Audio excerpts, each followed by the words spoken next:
Ya, pertanyaan saya. Jadi banyak saya menemui di keseharian ini orang bilang ke saya itu yang penting kita hidup itu baik gitu, nggak usah beragama nggak apa-apa. Terus namanya Tuhan yang memberi kita makan. Ada yang pernah ngomong saya agak kerasa begitu. Jadi bagaimana pandangan gereja menyikapi ini? Supaya saya bisa menjawab. Jadi pertama-tama kalau orang sekarang ini mengatakan demikian, karena orang itu jatuh pada kesombongan, ya, dianggap dia bisa buat segala galanya tanpa pertolongan Tuhan. Tapi pada saat ketika dia akan mengakui kekuasaan Tuhan ketika dia mengalami kesulitan, dia tidak bisa mengatasi dan kembali ternyata ada yang tidak saya. Ada satu orang, dia bilang kepada saya, Romo pokoknya ya nanti ke gereja dulu, sabar dulu ya Romo, saya sekarang ini begini. Oke. Sakit di rumah sakit, keluarga di rumah tolong katanya. Minyakan, Pak, mau terima peminyakan atau tolak?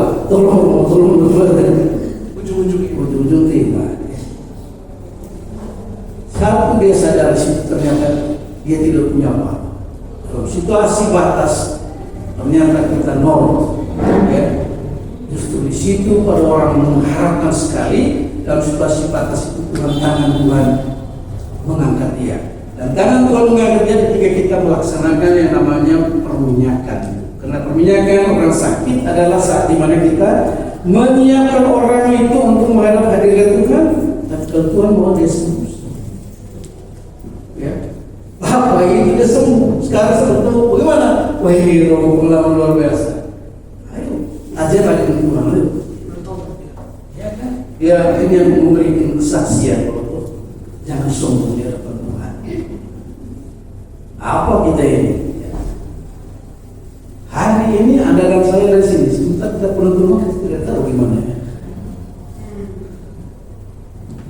Itu jawabannya ya. Jadi engkau kalau orang mengatakan demikian, engkau harus mengatakan ya, maaf Pak ya, saya tetap percaya akan menjalani lagi.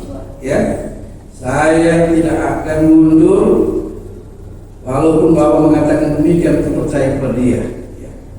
Karena saat ini Bapak boleh bertumbuh dalam segala macam hal, tapi satu hal, ketika Anda memiliki kekeringan rohani, Anda sebenarnya sudah mengalami satu kemungkinan terhancur. Sip, dong.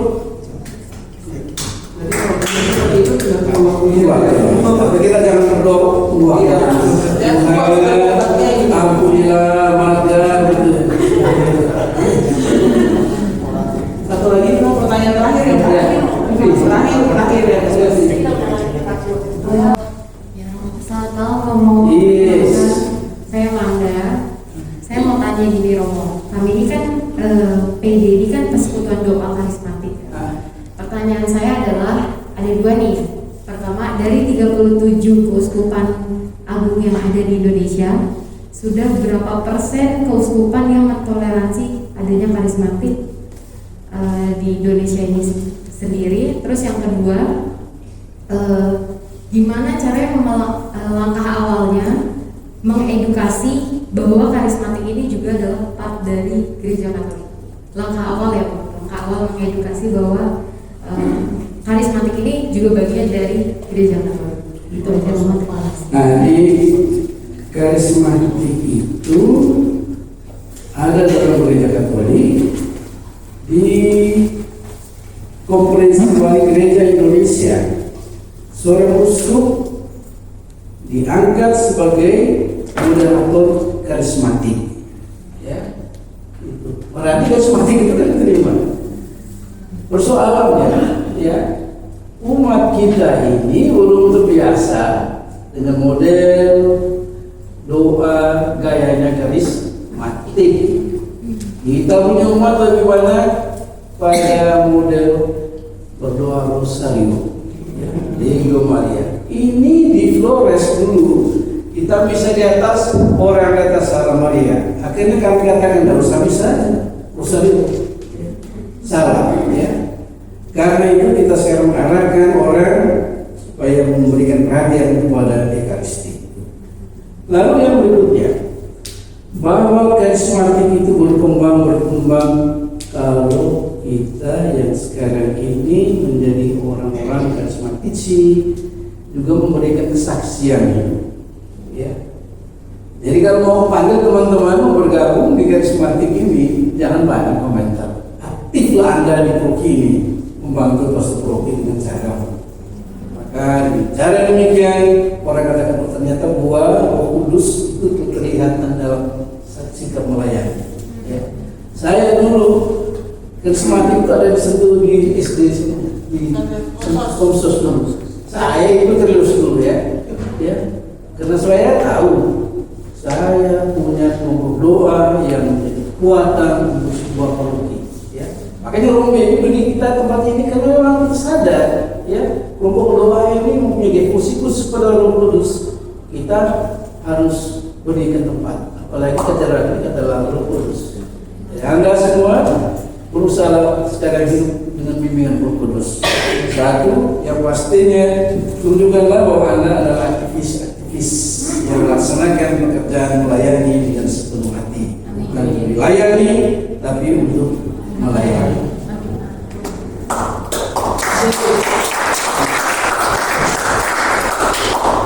Gimana Anda? Puas Kak. Ya, Gimana Romo? Saya mau nanya. Jadi ada teman saya tuh nanya ke saya, tapi kayak saya bingung jawabnya. Jadi dia itu kayak ada di dalam satu situasi yang kayak bukan mengharuskan ya, ibarat kata mungkin kayak kebiasaan dari keluarga, mungkin keluarga dia itu kebiasaannya ada punya kebiasaan melengkap dan pergi ke apa sih kayak pura terus vihara kayak gitu loh, ikut berdoa secara ya ikut mungkin ngangkat yo, ikut angkat tangan ketika mungkin berdoa sebelum melengkap gitu.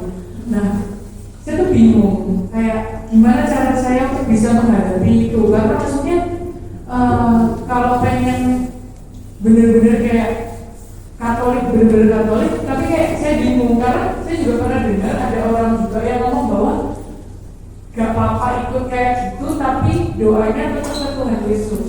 Tapi jujur kalau menurut saya, hati saya tuh kayak kurang seret gitu loh. Makanya saya butuh jawaban untuk bisa menguatkan teman saya ini kayak dari perspektif Romo tentang melukat dan pergi ke ke berdoa ke tempat agama lain itu bagaimana? Terima kasih. Satu hal yang perlu kita sadari bahwa iman yang dimiliki oleh orang tersebut belum dewasa. Kedua, melukat sama dengan dibaptis. Jadi kalau mau engkau melukat berarti engkau sekarang menjadi seorang yang jadi sekarang kemuliaan kebesaran baptisan kita itu akhirnya dikotori dengan kita mengikuti upacaranya orang lain yang kita tidak tahu hanya karena kita ikut-ikutan. Ya. Lalu yang berikut ada di Sweden apa di gelang kalau engkau pakai berarti engkau sudah masuk dalam kelompok.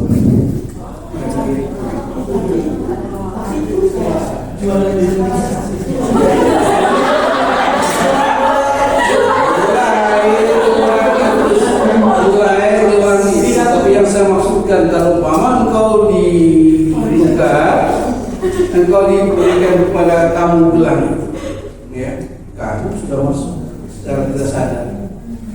Ya. Yang kedua, kalau kita ini yang sudah jadi orang Katolik punya sakramen Maha Kudus, kenapa kita tidak datang ke adorasi? Ya. Kesulitan kita itu kenapa? Ya. Dengar orang cerita kalau ke sana kau minta sekali langsung dimudahkan berkat. Kita mesti tunggu dulu, ketok-ketok sampai Tuhan Yesus katakan siapa dulu.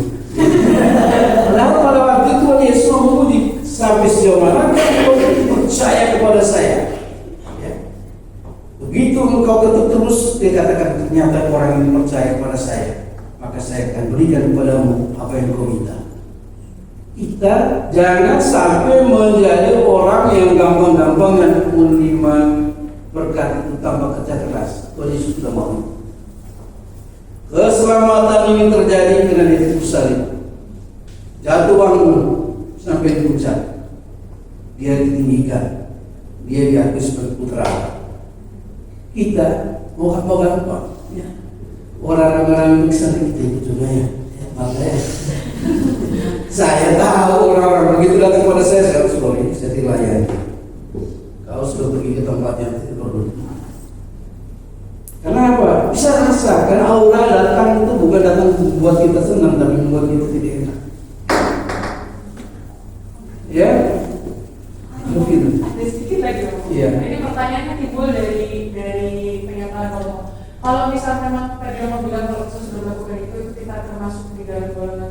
Itu kan berarti orang tersebut harus melakukan dosa. Jelas harus melakukan dosa. Dalam melakukan dosa Romo saya sudah bisa sedang mengampuni. Terus kalau misalkan misalnya orang ini tidak mengerti, orang ini tidak mengerti bahwa hal tersebut itu mungkin dia sudah salah kan. Orang itu tidak mengerti. Tapi ya selama dia tidak mengerti itu dia menerima komuni. Nah, justru di situlah kita terlalu campur aduk ya. Jadi kalau sekarang saya sudah memutuskan untuk menjadi seorang Katolik, ikutilah apa yang harus saya lakukan sebagai seorang Katolik. Kalau sekarang saya memerlukan, apa itu memerlukan? Sama aja kan kalau kita ke Jawa dulu, apa istilah di Jawa ini? Bukan, ya lebih malam Jumat apa istilahnya itu? Jumat malam.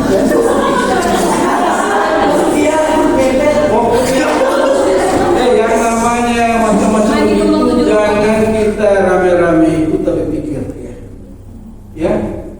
Anda begitu dibaptis anak Allah, engkau sekarang diberikan kesempatan untuk bisa mengalami Tuhan yang ada dalam dirimu. Yang sekarang menjadi kekurangan kita karena kita tidak menyadari bahwa Tuhan itu ada dalam diri kita. Ya. Karena itu juga dalam kesukaan Anda dan saya diundang masuk dalam keheningan. Tadi mau dibuat keheningan saya satu menit ya. Dulu keheningan. Kita hanya puji-puji kira saat minggu kita merasakan kesenangan Tuhan itu ada dalam diriku. Itu menjadi kekuatan tuh, ya itu menjadi sumber kegembiraan tuh. Tambahan sedikit aja Romo. Tambah itu ya, saya suka tambah ya. Jadi kalau saya lihat buku ini kan kayaknya Romo ada keturunan Flores juga kan. Saya ini kebetulan orang Manggarai Romo. Oh iya. Cuma saya darah aja Manggarai. Kalau Romo aja saya ngomong bahasa Manggarai, mohon maaf nih Romo. Bilingual. Jadi apa namanya kalau saya tadi kan itu dari segi agama. Lalu kalau dari segi adat istiadat itu gimana? Kalau orang Manggarai itu kalau di kampungnya bapak saya itu kan mereka lebih percaya akan leluhur. Terus sebagai orang Katolik itu pastinya bukan pastinya. Saya rasa itu bertentangan dengan ajaran gereja. Tapi orang sana tuh doanya kan kuat ya Romo ya. Rosario nenek saya itu video Maria hafal semua doa di luar kepala.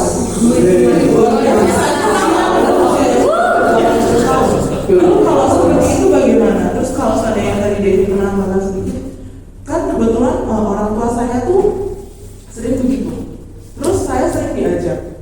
Saya sudah bilang kalau seandainya saya nggak mau, tapi orang tua saya tuh bilang kamu nih, pokoknya intinya saya tuh di pojokan dan pada akhirnya saya mengikuti ajaran perintah Allah menghormati orang tua.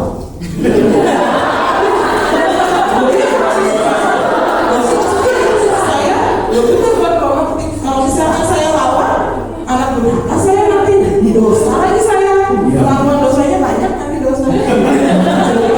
Maksudnya kalau saya menghormati tapi saya ikut, terus saya melakukan dosa lagi, berarti dosa terus kalau saya diajak terus. Ya. Jadi saya harusnya gimana? Apakah saya sudah berusaha menentang, tapi saya mau menghormati orang tua saya gitu. Ya. Jadi kalau lebih penting menghormati orang tua daripada Tuhan.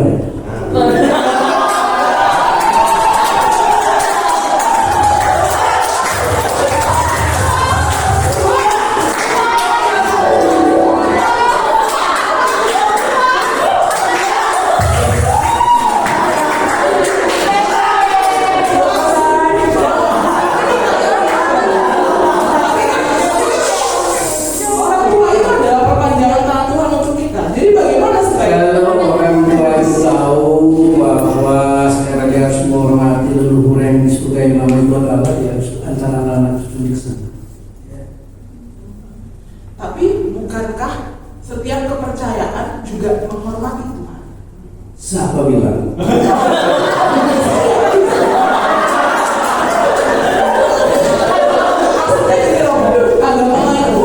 Agama lain pun juga berdoa kepada Tuhan. Intinya sama-sama buat maksudnya itu. Sekarang begini ya, kalau kita Apalagi di Bali, sekarang kita lihat ini tindakan berhubungan dengan adat istiadat budaya, yang lain berhubungan dengan pengayatan iman ya. Jadi saya orang terakhir ya. Nanti ya saya mau datang ke sini ya. Ada doa itu supaya arwah nenek moyang kami menyertai kita dalam perjalanan dalam hidup. Oke. Tetapi doa itu bukan berarti sekarang saya pergi nenek kau jaga saya ya. Saya tidak. Tuhan Bapa yang Maha Pengasih dan Penyayang, aku bersyukur kepadamu karena Engkau telah memberikan kepada seorang nenek. Pertama-tama minta ampun dosanya. Saya tidak tahu ya siapa selama ini, saya tidak pernah tahu nenek moyang siapa. Ya, tidak pernah tahu. Tapi sekarang saya minta Tuhan tolong ampuni dosanya ini, dan nenek kalau kau di surga doakan kami cucu-cucunya. Enak gitu loh, ya. Daripada kau katakan kau ini percaya saya, percaya nenek moyang. Ya, itu sudah. Untuk saya tidak mengerti bahasannya ya, jadi bisa mereka benar yang digambarkan aja. Jadi sekarang ada namanya interogasi, ya. Doa itu dibuat sedemikian rupa sehingga bernafaskan juga Kristen, ya. Macam itu toh. Saya menyapa Tuhan kalau di Bali ini Sang Yang Widi, ya, di Flores Muri Kraeng misalnya ya. Itu Tuhan itu. Nenek empur segala macam itu di bawah daripada Muri Kraeng. Ya, tidak. Jadi itu kita bapak ngomong Yosef itu salah selama yang bapak. Ya, belum seperti bapak saya, oh keren, hati-hati keren. Jadi saya tahu tanya kenapa Pak Slamet tidak menghargai saya.